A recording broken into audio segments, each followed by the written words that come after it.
Hello, good morning and welcome to the final What's New webinar in 2021 from Bedrock. The What's New series covers all sorts of things from what's new in Microsoft 365, Microsoft Teams and across all the apps you might use every day. In today's webinar, we'll cover some of the newest features in Microsoft 365 that you can implement in your business, as well as covering some brand new features that give us a bit of an insight into the future of where Microsoft is headed and new releases that might come along next year. Don't feel like you need to make notes or take it all in straight away, as we'll be sending out a recording of the webinar and a follow-up later today. If you have any questions, please do feel free to drop those into the Q&A box at any time during the webinar. I'll try to keep an eye on that box as we go along. If I don't get to them during the course of the webinar, there will be a dedicated time at the end for your questions, and I'll do my best to answer those. So let's take a look at the agenda for today. We'll be looking at captioning in Teams meetings, the new content from camera feature, Teams calling updates, loop component in Teams chat, Microsoft Viva and the introduction of the Microsoft Viva Suite, private drafts in SharePoint, and then we'll just be taking a look at what's next and what you can do to start implementing some of this in your business and perhaps where you should go from there. Let's start with a welcome for the new people on today's webinar. My name's Jennifer Benge and I am the Marketing Manager at Bedrock. Bedrock is an IT managed service provider and Microsoft partner.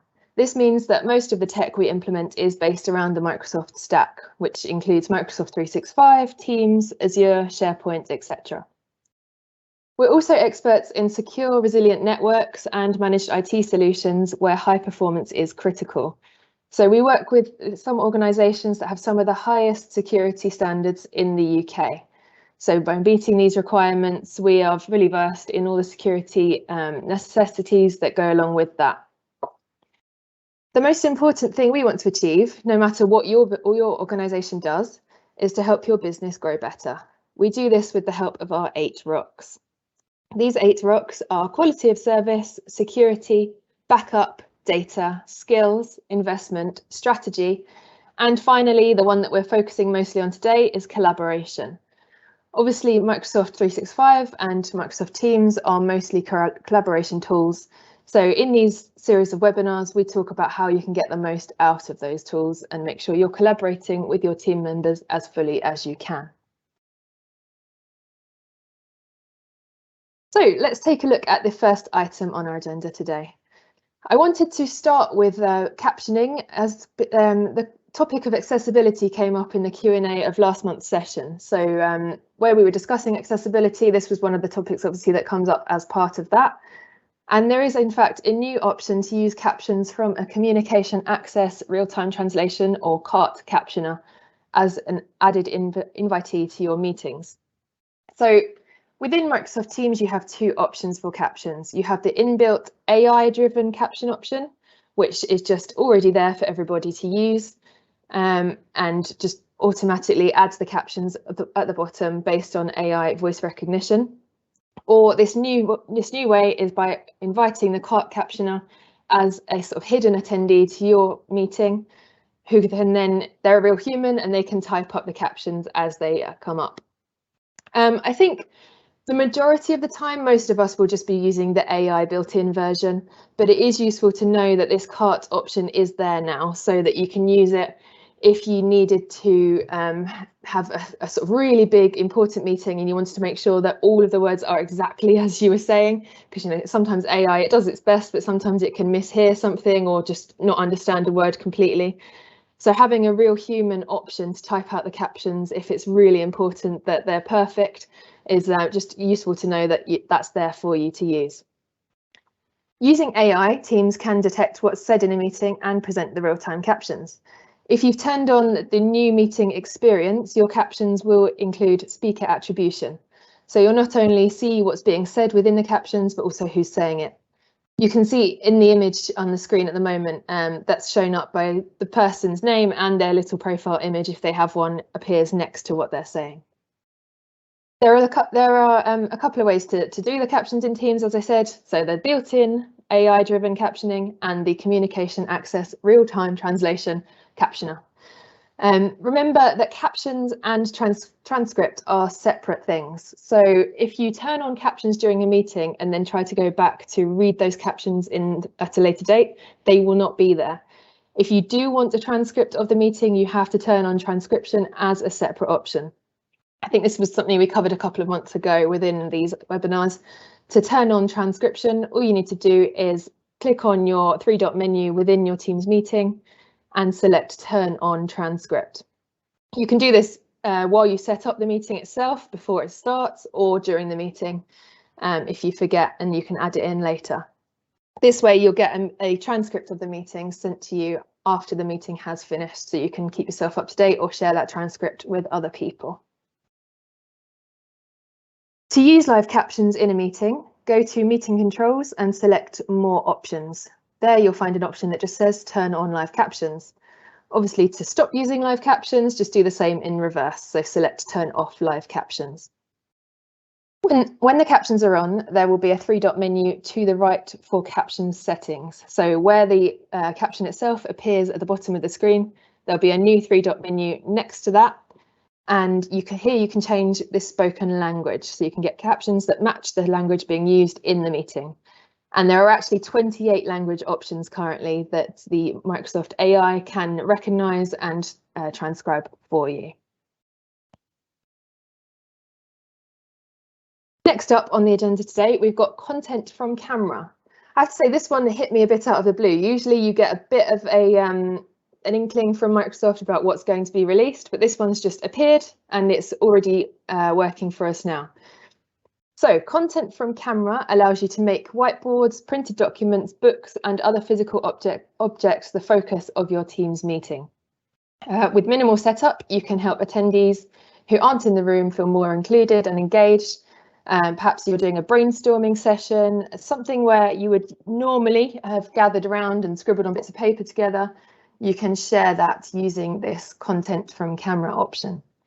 I have to say, you may be wondering why Microsoft have pushed the idea of using the inbuilt whiteboard feature in Teams and have now gone sort of almost a step backwards by allowing us to do this and going back to pen and paper. I think really it just comes down to the fact that everybody works and learns slightly differently. So all the options are available for you, no matter which one you feel more comfortable with.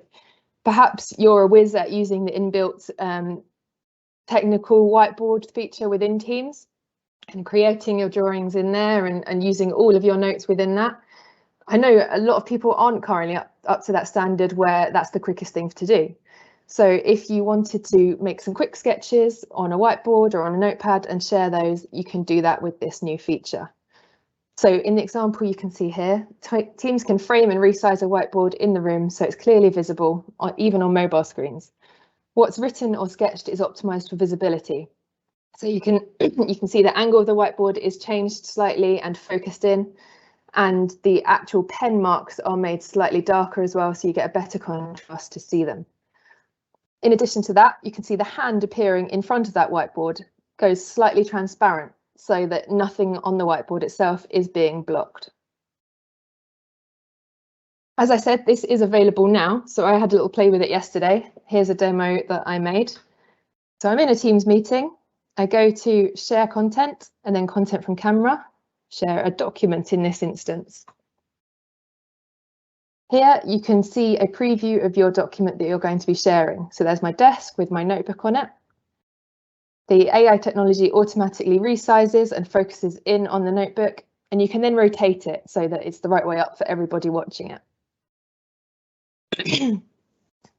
From here, you can then double check that you've got the right focus.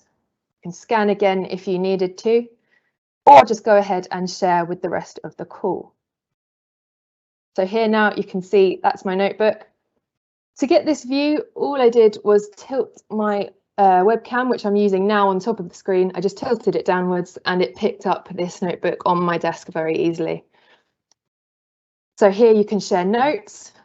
Probably not going to be writing your own name because everybody knows who you are, but it's always good to prove that this is a real demo. Something that I would use it for, perhaps, is when I'm building web pages as part of my job. I like to sketch out the view that I would like to have of those. So if I wanted to change a layout or change shapes of things, I would quickly sketch that out, and using this content from camera option, I could share that with someone who is maybe more technical or could redesign that page for me and have a bit of a brainstorming session on how we would want the new layout to look.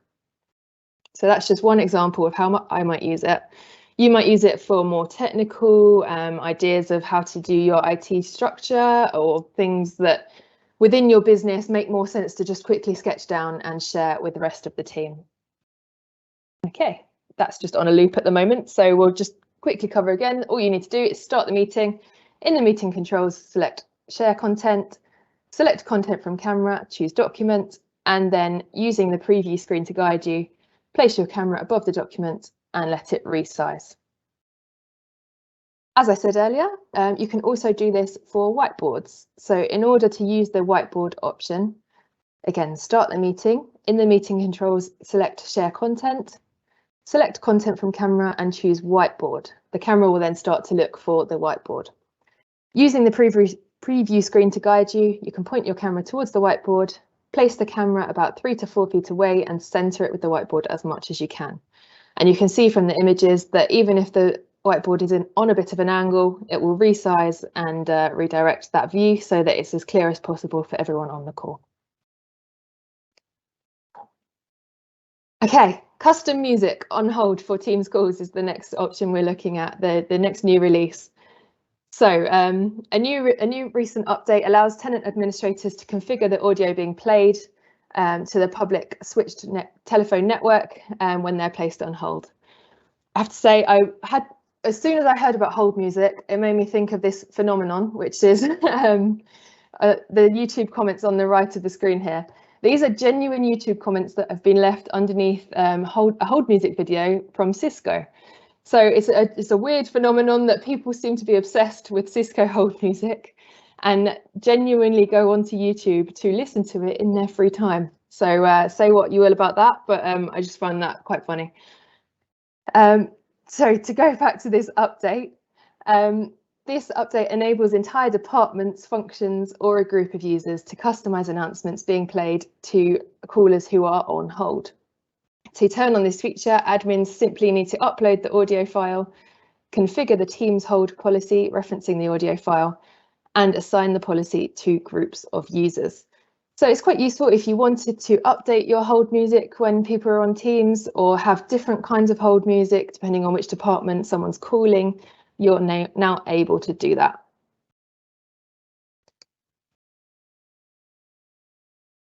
Next up, we're looking at loop components in Teams chat. Loop is something that we covered in last month's webinar. Microsoft Loop was announced at Microsoft Ignite, and it's due to be released fully next year. They did say at Microsoft Ignite that some Loop components would be released soon, and this seems to be the first one that they've gone for.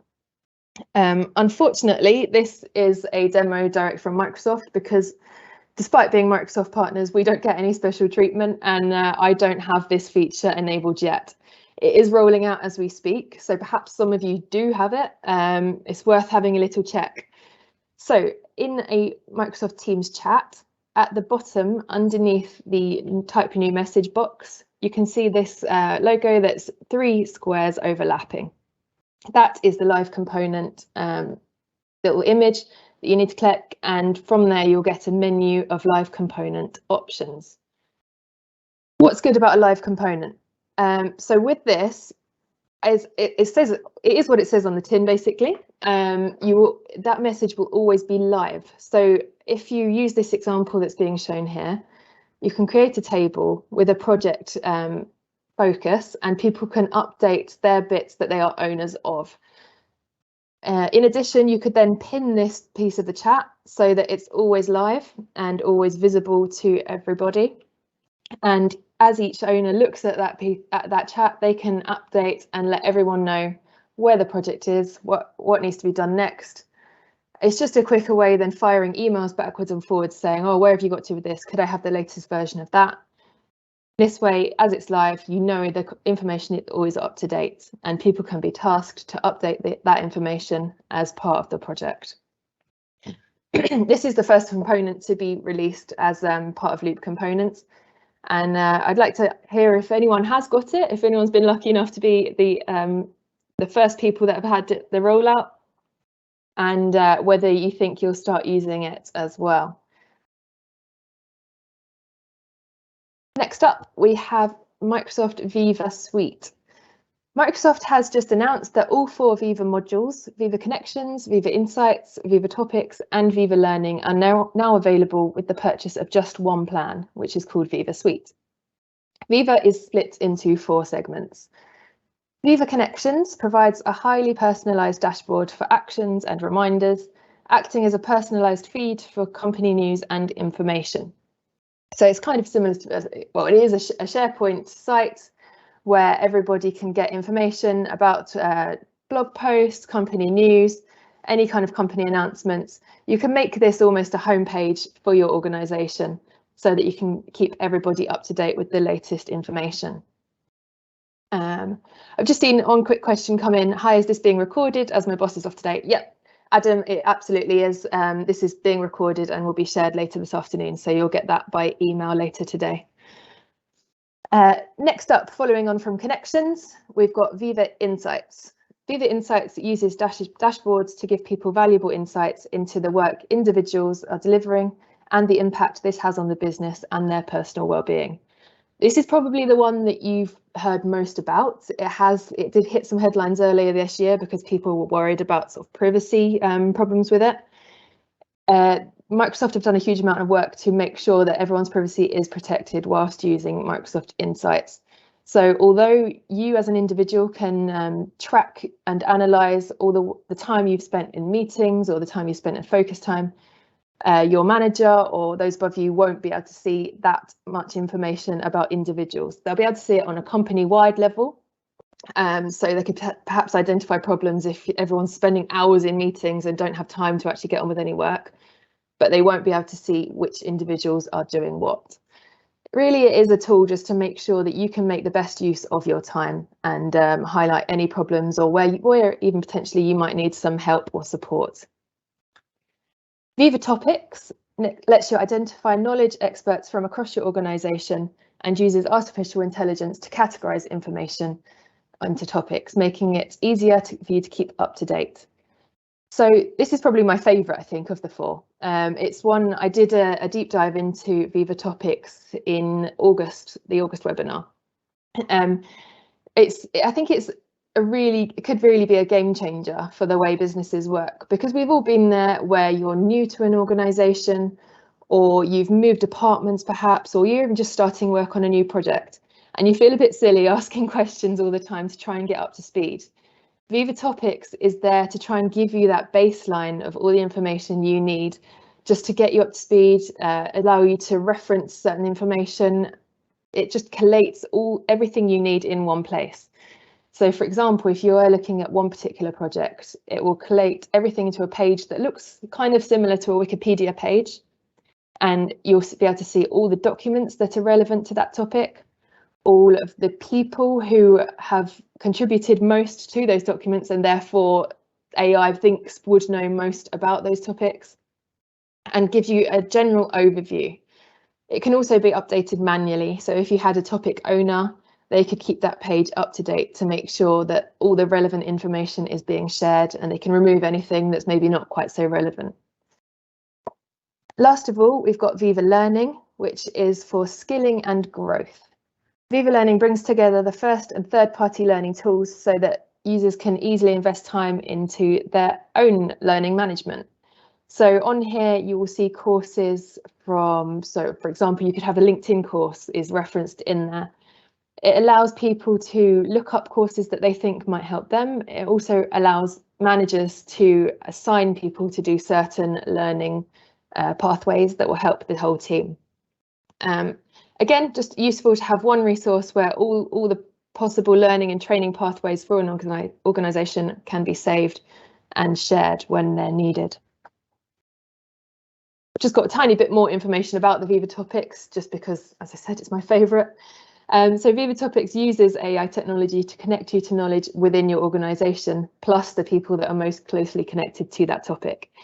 It does this actually by using AI to extract knowledge from throughout your organisation, and it delivers it to you in an easy to understand format. So where you might have to trawl through thousands of documents and even email threads sometimes to find out information about a certain project, Topics will drag all that into one page, make it nice and easy, even give you a summary of that project so that you can quickly get up to speed with what's going on. This is really important as people are working in different locations, and obviously that makes knowledge sharing a bit more difficult. You can't just walk up to someone's desk anymore. It's much easier to be able to get the information in a quick way using this technology. So yeah, the update here is that Microsoft has just announced that all the Viva modules, Viva Connections, Viva Insights, Viva Topics and Viva Learning are now available with the purchase of just one plan, which is called Viva Suite. This will be an additional cost to a normal Microsoft 365 subscription, but it's worth looking into if you think any of these Viva modules could be useful to your organisation. The last update we have in today's webinar is private drafts in SharePoint. This latest update means that you can create private drafts for pages or news articles. This goes for both content authors and admins. Whenever a private draft is created, only the creator and site admins can see the page. The creator can then share the private draft with other people to allow them to access and edit the page. This is the perfect way to collaborate in private before you communicate or share documents or updates across the broader domain. So if you've got a really important organisation-wide news article that's going out and you don't want some people to see it too early, you can collaborate with the author and the admins who need to know, who are contributing content to that to that article, and you can then from there edit in private and only share it into the public domain when it's ready. Just a small update that I think is really useful. Obviously, you don't want incorrect articles going out, so to be able to collaborate with people who are all over the world on this article that makes it as easy as possible. Okay, looking next at our IT strategy review. If any of the information we've looked at today could be useful to you, or you could do with some help implementing it, we have devised a simple way to gain board level consensus on what's important, what could be fixed right now, and where you need a plan. An IT strategic review will give you the facts you need to make a positive change, whether that's to drive adoption of new technology, hire an internal lead, brief a technology provider who could be Bedrock or could be someone else, or renegotiate with a current supplier. We work with CEOs to figure out where the gaps might be in their current setup and then map technology needs to their business goals. So this is something where someone like Adam, who's our consultant IT director, would work with you on a one-to-one basis or work with the key decision makers within your organisation to help you decide what you need to do right away to make a quick change that will really make a positive impact, and where you could completely overhaul your strategy even to change the way your organisation works. So it all goes back to making your business work better thanks to IT. Okay, any questions from today's webinar? We're going to be popping the link for January's webinar in the chat shortly so that you can see that and stay up to date and register for the next webinar.